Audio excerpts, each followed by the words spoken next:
Hello, I want to talk to you today about stuttering therapy and how you can make it a really successful experience. Now, I'm sure there are some of you out there who have been through therapy and haven't found that it was the greatest experience for you. Maybe it didn't even meet your expectations. Why? Why has it been so difficult in all of these years to treat stuttering? Well, my feeling is that in most cases, we're treating the wrong thing. We don't want to only treat the fluency or treat the stuttering, because that's not really what the problem is.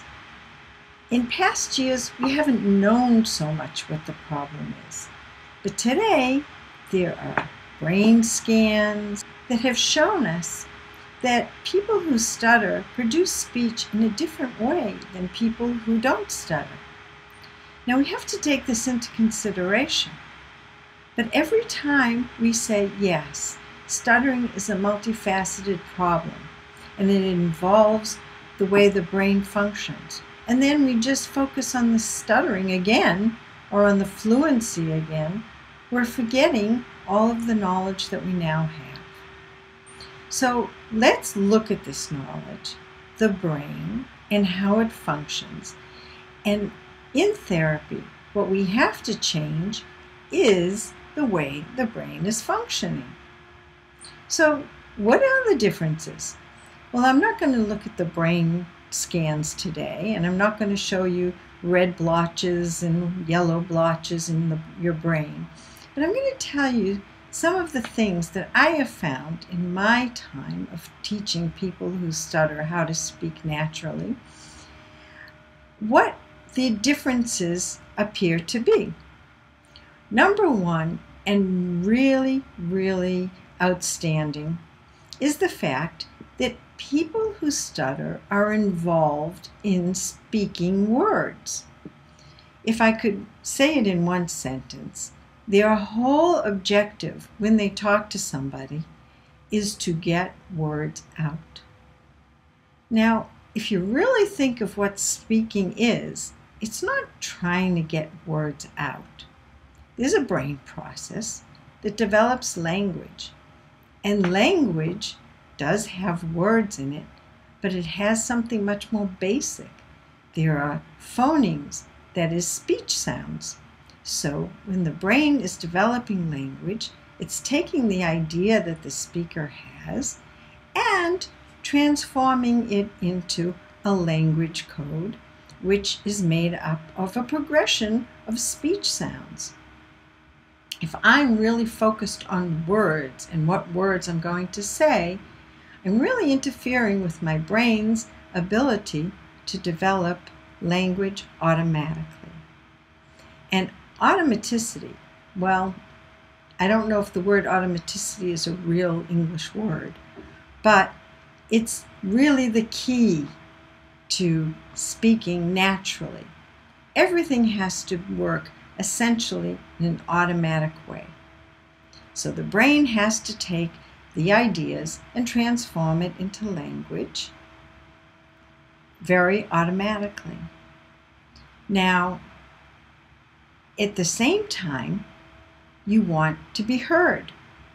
If I just take my ideas and transform it into language in my brain without making it audible, what I'll have is inner speech. Something like the speech that you have when you're thinking to yourself or writing or even maybe sometimes reading. But we need to make this internal speech audible. So how does this happen? Also, automaticity, that's our key word.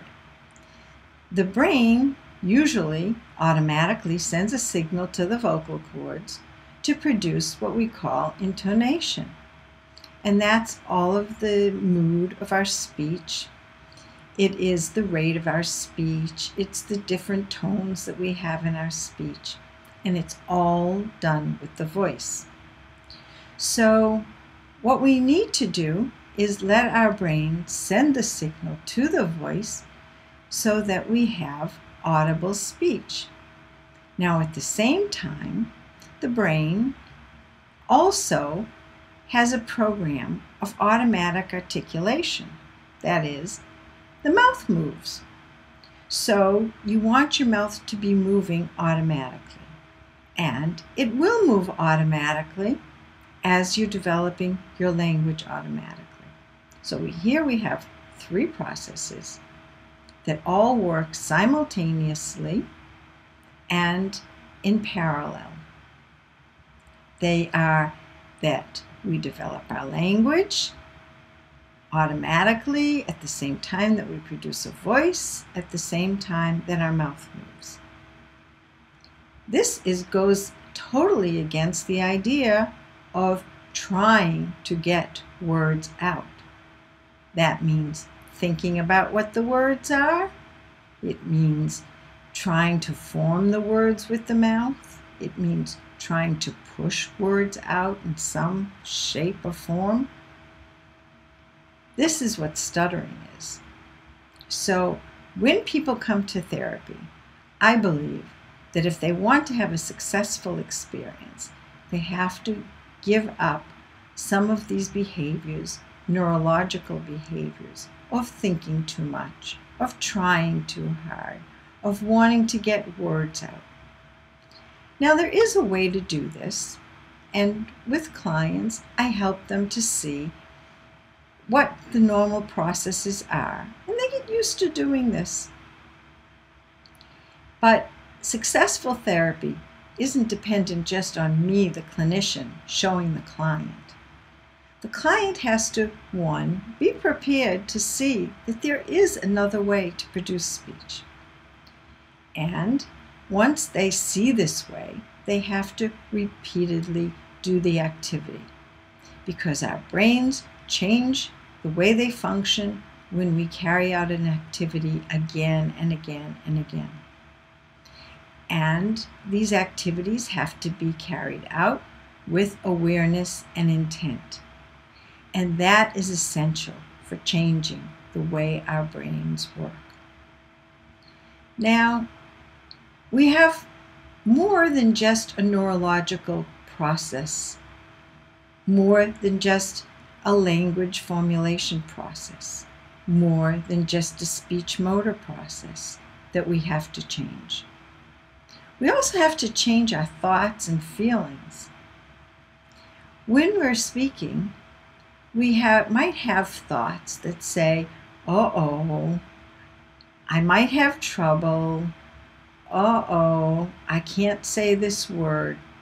And when you have thoughts like that, you're going to automatically start thinking about the words that you're going to say, changing words, trying to avoid the words that are difficult to say. So a lot of therapy involves changing our mind and not just the motor process for speaking or the language formulation process of speaking. We have to change our thoughts. And when we change our thoughts, we also change our feelings, because the feelings are the body's reaction to our thoughts. So in therapy, there are many changes that have to be made on many levels. So you just don't go to therapy and hope the therapy will work. You go to therapy because you want to make changes, and you want somebody to guide you to make these changes. That's the role of the therapist. Now, changes don't happen in a day. They might not even happen in several months, or maybe even a year completely. But you will make changes every session, every practice session, every time you meet your therapist, every time you sit down to practice on your own. Every time you think about speaking, you can make gradual changes. And these changes in your thoughts, in your intent, in your approach, will make long-term changes. Is it okay to stutter? Of course it's okay to stutter. One of the changes is probably that you stop fighting the idea of stuttering, because the more you fight stuttering, the more you're just trying to think about how to speak. So instead of fighting stuttering and worrying that you're going to stutter, explore your inner processes, explore your thoughts, make small changes. And when you do, you'll see that you can change your state of mind. And when you change your state of mind, you change your state of being. And when you change that, you're open to a whole new way of producing speech. It is possible. It's a challenge that can be really, really rewarding. So don't give up on therapy, but know what you want to change and work gradually, with guidance if you want, to make these changes. I wish you all great therapy experiences.